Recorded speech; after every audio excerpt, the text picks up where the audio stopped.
Doutor Paulo Faria, como é que está o ânimo do Daniel Silveira para essa liberdade prisioneira? E qual vai ser a sua principal tese para tentar anular todo esse processo?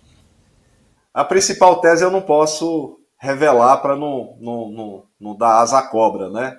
Mas eu digo para você que uma delas é a prisão ilegal que ocorreu, a violação ao artigo 53 da Constituição e principalmente a graça presidencial e outros mais. Aí assim, acredito que tenha só umas 3 ou 4 laudas só de motivos para declarar a nulidade desse ato. Eu conversei agora há pouco com o Daniel, ele estava já na estrada de Magé a Petrópolis e estava feliz porque ele estava dirigindo o Serrão, você acredita?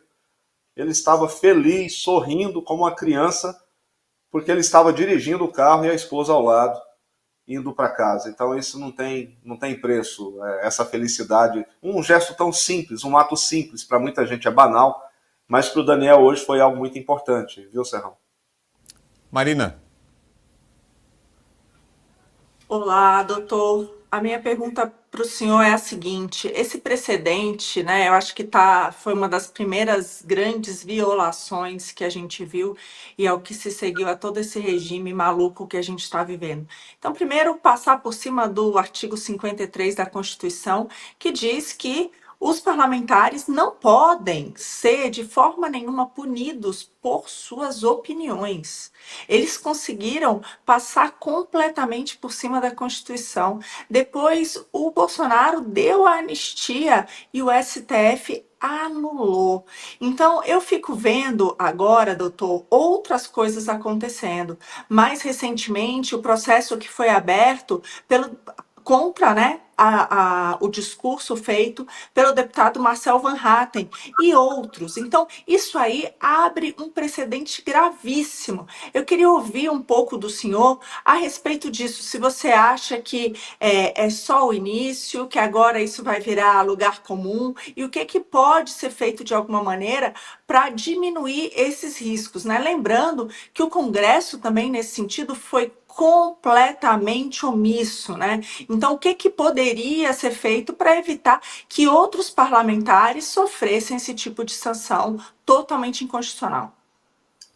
Marina, boa tarde. É importante dizer que o caso Daniel Silveira foi o início, né, a abertura, ou seja, abriu-se a porta do inferno com o caso Daniel Silveira. Tanto é que, no caso do Van Hatten e em outros casos, sabe qual é a jurisprudência que eles estão utilizando?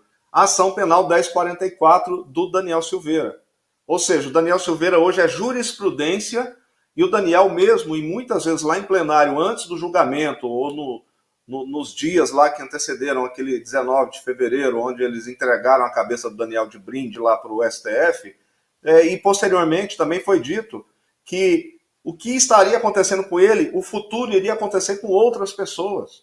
E é isso que está acontecendo. Daniel hoje, ele é a referência jurisprudencial do STF para poder perseguir os parlamentares, para violentar e esquartejar a Constituição, o artigo 53. Eles teriam que fazer uma emenda constitucional para excluir a palavra quaisquer, mas fizeram uma emenda constitucional chamada Regimento Interno do STF para poder anular esse termo quaisquer. Então, a redação do quaisquer eu entendo que engloba tudo, todos os atos falados e escritos do parlamentar. Não importa se ele esteja na tribuna, não importa se ele esteja na rede social, ele é parlamentar 24 horas, 7 dias da semana. Então, relativizaram até isso, até quando é que o parlamentar é parlamentar, né? Então, não há notícias, Marina, de que haja uma interrupção da atividade parlamentar porque ele saiu do plenário, saiu da Câmara. Então, eu entendo, e a jurisprudência e boa parte dos verdadeiros juristas entende que o parlamentar, ele é parlamentar do primeiro ao último dia do mandato, de forma ininterrupta. Então, essa desvalorização, essa violação ao artigo 53 provocou agora a utilização do caso Daniel Silveira como jurisprudência para perseguir Van Hatten, Gustavo Gayer, quem mais, Cabo Gilberto, quem mais ousar a enfrentar e questionar os atos praticados pelo sistema. E é interessante informar também que o caso Daniel Silveira serviu de base para as medidas cautelares posteriores, de todas as pessoas que foram presas, Anderson Torres, todo mundo. Se pegar a decisão de hoje do Moraes e as decisões anteriores, vocês verão, e as primeiras decisões do caso Daniel Silveira, vocês verão que ele utilizou a mesma narrativa, as mesmas proibições, os mesmos fatos. É idêntico, é Ctrl-C, Ctrl-V. Então, Daniel Silveira, infelizmente, Marina, é a jurisprudência viva do STF e esse estado de exceção que nós vivemos.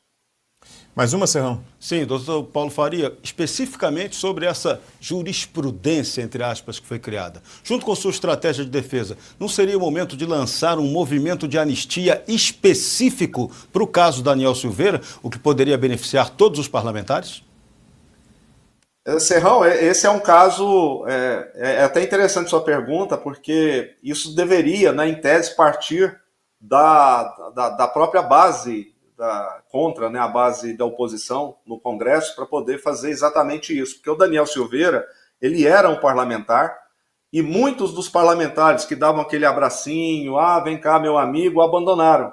Né? Então, isso é uma crítica que eu faço a muitos parlamentares que só ficaram nas hashtags e utilizando redes sociais sem nominar as pessoas. Mas a carapuça, com certeza, serve para alguns. Mas eu entendo que nós não temos força, até porque até podemos sugerir aos parlamentares de oposição que façam essa anistia para o Daniel e todos os presos, os parlamentares perseguidos, ou seja, todas as pessoas em todos os níveis, não só parlamentares, mas estender a todos, já que essa PL da anistia foi jogado no lixo, depois do acordo que o nosso nobre, aquela pessoa que está lá na cadeira da Câmara, que foi covarde no caso Daniel Silveira, também foi covarde no caso do PL da anistia, porque enganou as pessoas dizendo que faria isso e aquilo, não fez nada. No caso Daniel Silveira, também foi a mesma coisa. Ele tinha a oportunidade de sustar a ação penal, não o fez porque ele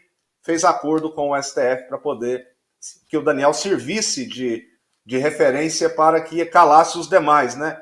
Temos aí o Van Hatten que está sofrendo uma perseguição absurda e essa jurisprudência, Serrão, ela vai prevalecer enquanto não houver uma mudança estrutural, principalmente em 2026, com uma maioria do Senado para poder colocar ordem na casa e fazer o check and balance, né, que é o freio e contrapeso entre Constituição, STF e Senado Federal, para que tudo volte ao eixo, porque do jeito que está é como se um avião estivesse sem piloto e sem copiloto, totalmente à mercê da sorte.